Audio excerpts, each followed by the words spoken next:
Tarix kitoblarida keltiriladi, 557-yil Sulton Nuriddin tushida Rasulullohni ko'rdi. Rasululloh sollallohu alayhi vasallam Nuriddinga qarab, "Meni mana bu ikki kishidan qutqar" deb ikkita sariq kishini ko'rsatdi. Nuriddin zanki uyg'onib ketdi-da, tahorat qilib namoz o'qib uxladi. Rasululloh yana tushiga kirib, yana boyagi so'zni qaytardi. "Meni mana bu ikkita sariq kishidan qutqargan." Tahorat qilib 2 rakat namoz o'qib, yana uxladi. Yana tushida shu narsani ko'rdi.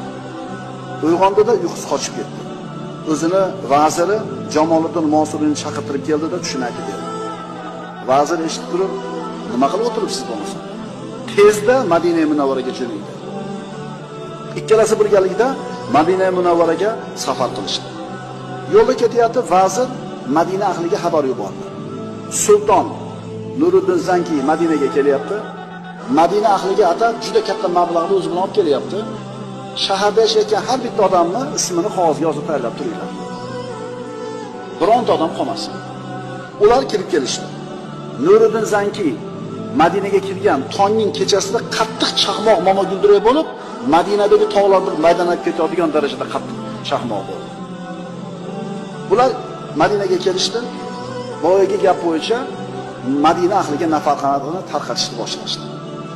Hamma keldi, olar ekan Nuriddin Zanki har bir